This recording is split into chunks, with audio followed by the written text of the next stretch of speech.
नमस्कार, मी प्रतीक्षा. डीएनए मराठीमध्ये आपलं स्वागत. महात्मा फुले कृषी विद्यापीठ राहुरी येथे सुरक्षा रक्षक म्हणून कार्यरत असलेल्या मागासवर्गीय दलित कुटुंबातील श्रीकांत पोपट धोंदे यांच्या निर्घुण हत्येप्रकरणी दोषींवर कठोर कारवाई, उच्चस्तरीय चौकशी, पीडित कुटुंबाला आर्थिक मदत आणि पुनर्वसनाच्या मागण्यांसाठी गुरुवार दिनांक 9 जुलै रोजी महात्मा फुले कृषी विद्यापीठाच्या मुख्य प्रवेशद्वारासमोर शिवसेना सामाजिक न्याय विभागाच्या वतीनं ग्रामस्थांसह रास्ता रोको आंदोलन करण्यात आले.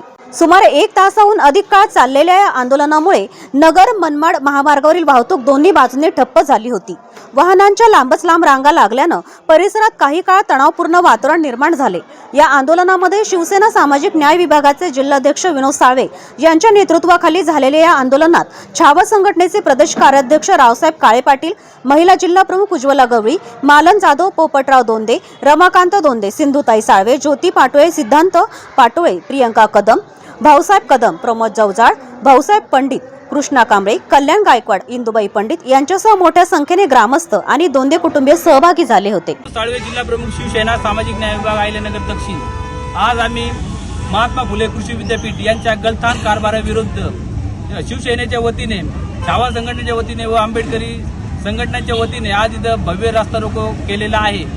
जर प्रशासनाने याची लवकरात लवकर दखल नाही घेतली तर आम्ही परत एकदा रास्ता रोको करणार आहोत. श्रीकांत दोंदे याचा 2 जून रोजी निर्घुण हत्या करण्यात आली होती. तो ज्या ठिकाणी आपलं कर्तव्य बजावत होता त्या ठिकाणी या प्रशासनाने, या विद्यापीठ प्रशासनाने तिथे कोणत्याही प्रकारची लाईट नव्हती. त्या ठिकाणी त्याला त्याच्या संरक्षणासाठी किंवा विद्यापीठाच्या संरक्षणासाठी त्याला कोणतेही साहित्य दिले गेले नाही. त्या ठिकाणी सीसीटीव्ही नव्हते. या सर्व यांच्या गलथान कारभारामुळे, या कृषी विद्यापीठाच्या गलथान कारभारामुळे एक गोरगरीब कुटुंबातील व्यक्तीचा मृत्यू झालेला आहे. याला जिम्मेदार असणारे महात्मा फुले कृषी विद्यापीठ येथील अधिकारी यांची, या सर्वांची खाते न्याय वरिष्ठ समितीची स्थापना करून खाते न्यायाची चौकशी करण्यात यावी, ही आमची आपल्या माध्यमातून मी प्रशासनाला विनंती करतो. जर यानंतर याची सर्व चौकशी होऊन या श्रीकांत यांच्या कुटुंबियाला भरीव अशी शासनाची मदत करण्यात यावी आणि त्याचे यामध्ये जे दोषी अधिकारी आहे यांच्यावर कठोर शिक्षा करण्यात यावी. यांना जय हिंद, जय महाराष्ट्र. विद्यापीठ येथे जो रस्ता रोको आंदोलन केलं होतं श्रीकांत दोंदेच्या संदर्भामध्ये, या ठिकाणी प्रशासनातर्फे येऊन त्यांनी निवेदन घेतलेलं आहे. परंतु आमच्या ज्या मागण्या आहेत, जे कर्मचाऱ्याकडून जे काम करून घेतलं जातं, हे म्हणजे नजर चुकीने त्यांना दुसऱ्या मस्टरवर दाखवलं जातं आणि काम त्यांच्याकडून वेगळं काम करून घेतलं जातं. याच्या संदर्भात आमची तक्रार होती आणि जे संबंधित अधिकारी आले त्यांचा सुद्धा प्रत्यय आलेला आहे. त्याच्यामुळे याची खाते न्याय चौकशी होण्यासंदर्भात आम्ही यापुढे आमचं आंदोलन, आता जे आंदोलन केलेलं आहे यापुढे तीव्र आंदोलन आम्ही करणार आहोत. याची खाते न्याय चौकशी करून आणि दोंदेला न्याय मिळाला पाहिजे. त्याच्या घरातल्या व्यक्तीला कामावर घेतलं पाहिजे. त्याचा विमा, याची रक्कम, त्याला जी मदत आहे ती शासनाने मिळून द्यावा. याच्यासाठी आम्ही जे आंदोलन केलं आहे, याच्या मागण्या आमच्या जर लवकरात लवकर शासनाने जर पूर्ण नाही केल्या तर आम्ही याच्यावर पुन्हा तीव्र आंदोलन छेडू. जय हिंद, जय महाराष्ट्र.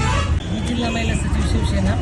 आज आम्ही सर्वजण इथे छावा संघटनेचे प्रदेशाध्यक्ष माननीय काळे सर, विनोद साळवे सर आणि इतर श्रीकांत दोंदे यांचे कुटुंबीय व नातेवाईक सर्वजण असतात. 1 महिना झाला त्याच्या मृत्यूनंतर त्याचा निर्गुण होऊन 1 महिना उलटून गेला, तरीसुद्धा त्याला कुठल्याही प्रकारचा न्याय मिळाला नाही. म्हणून आम्ही सर्वांनी इथे आज रास्ता रोको केलं. मग तरी देखील आम्हाला महात्मा फुले कृषी विद्यापीठाकडून हवा तसा प्रतिसाद मिळाला नाही. तब्बल 2 तास रास्ता रोको झाल्यानंतर एक अधिकारी त्यांचे आमच्याशी निवेदन स्वीकारण्यासाठी आले आणि तरी देखील जनतेची खूप अडवणूक किंवा त्यांना आणखी त्रास होऊ नये म्हणून आम्ही त्यांच्या तोंडी आश्वासनानंतर हे आंदोलन ते मागे घेत आहोत. आणि जर आम्हाला पुढील काही दिवसात न्याय मिळाला नाही तर आम्ही तीव्र आंदोलन करू. याची दक्षता महात्मा फुले कृषी विद्यापीठाने घ्यावी. प्रतिनिधी मुंतजीर शेख, डीएनए मराठी, अहिल्यानगर.